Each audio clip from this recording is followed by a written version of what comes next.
From Dallas to Los Angeles and a screen near you, here is B Wildcat 2.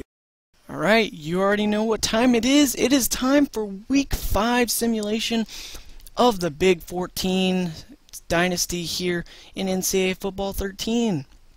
We've already gotten through 4 weeks here in this simulation, and it's time for Week 5. We got Nebraska traveling to Texas. Both teams undefeated. One team is going to have to suffer a loss, which will be their first, not only of the season, but their first conference loss. It will be the 3-0 Texas Longhorns taking on the 2-0 Nebraska Cornhuskers. But first, we'll take a look around the area. What else is going on? Alabama will most likely improve to 3-0 against Florida Atlantic. Maryland and West Virginia. Maryland 1-1 taking on West Virginia. The Mountaineers, after having a heartbreaker last week against the Kansas Jayhawks, 2-1 now, 1-1 in conference. How will this game fare out? It's anybody's game. It's a rivalry's game. It will be West Virginia avenging their loss from last week, improving to 3-1 with a 49-14 victory over the Maryland Terrapins, who fall to 1-2 now. No games played in the ACC yet for Maryland, but they are already 1-2. Iowa 3-0, Ohio State 3-0. Big game in the Big Ten for both of those squads. LSU traveling to Auburn, both teams undefeated there. That is a rivalry game. It is the battle for Tiger Pride, as both teams are, of course, Tigers. So I don't really have to explain that, so I feel awkward. Boise State 3-0, BYU 2-1. That is a Mountain West Conference game. Alright, here we go. Big 14 matchup in Lincoln, not in Lincoln. That is in Franklin, I believe. It is the 2-0 TCU Horned Frogs, the 12th ranked team in the country, playing their first Big 14 matchup against the 2-1 Missouri Tigers, who are also playing their first Big 14 matchup. How will the game fare out? Let's see. It's anybody's game.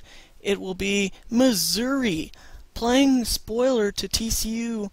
They win 26-21. In a heartbreaker for the Horned Frogs, who dropped their first Big 14 game. Missouri improves to 3-1. They win their first game in Big 14 play, and it was 7-3 TCU. Then it was 10-3. Then it was 17-3. Then it was 7-3 TCU. Then 10-7 Missouri. 17-7. 20-7. Until the third quarter, 20-14. Missouri takes a field goal, 23-14, then 26-14, and then TCU did not have enough time to make a comeback. So that's a shame for TCU, but oh well. Unfortunately for them, they lose their first game. Missouri wins their first game. UTEP will most likely fall to 1-3 against the 2-1 Wisconsin Badgers. Florida and Kentucky, you never know how that one will fare out. It is an SEC game. Here we go. Big game for Kansas State. They look to avenge their one loss to Miami a couple weeks ago, taking on the 2-0 Oklahoma Sooners, the number 5 team in the country. This game is in Manhattan, Kansas. How will it fare out?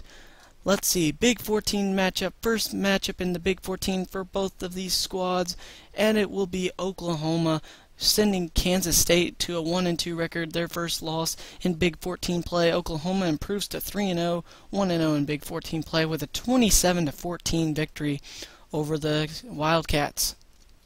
Here we know we got Virginia Tech, who will most likely improve to 4-0 against Bowling Green. Clemson and Florida, that ought to be a good one.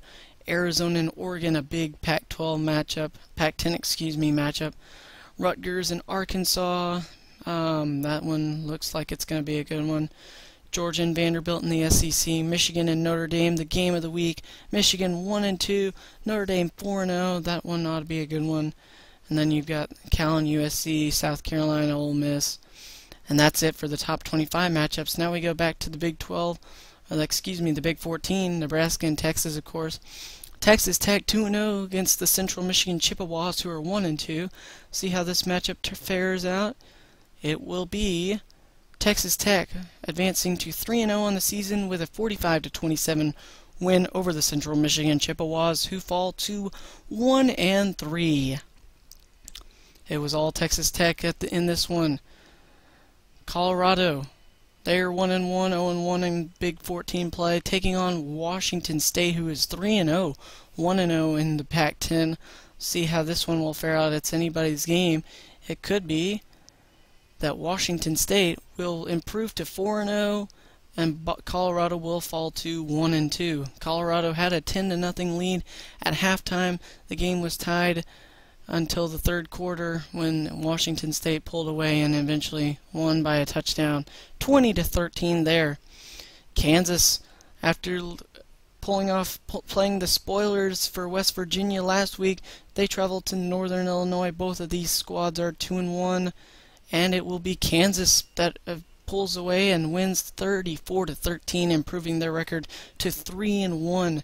Northern Illinois falls to 2-2 in the season thus far. FCS Southeast will probably lose to Texas A&M, who will most likely get their first win on the season after starting off 0-2, and it will be that way indeed. 49-13, Texas A&M wins over FCS Southeast, who now falls to 1-23 apparently. I don't know how they got that record, but I'm not going to question it. Texas A&M is 1-2 now. Baylor, they are 1-2. They travel to Louisiana Monroe. It's anybody's game between the two teams, and Baylor will improve to 2-2 with a 30-21 win over the Louisiana Monroe Warhawks, who in real life did well to start off the season, playing upset to Arkansas, almost beating Baylor and Auburn as well. So 30-21, Baylor improves to 2-2. Louisiana Monroe falls to 0-2. Now here comes the big game in the Big 14. The undefeated 2-0 Nebraska Cornhuskers, number 11 in the country, travel to Austin, Texas to take on the 1-0 in conference play, 3-0 overall Texas Longhorns, number 19 in the country. How is this not the game of the week? It will be Texas Longhorns will improve to 4-0, 2-0 in Big 14 play with a 31-12 victory over the Nebraska Cornhuskers, who are now 2-1 on the season. So it was all Texas in this one, as Nebraska just didn't come to play, I guess. So that is week 5, you guys. I hope you enjoyed it. Come back next time. We'll have week 6 for you. See you guys.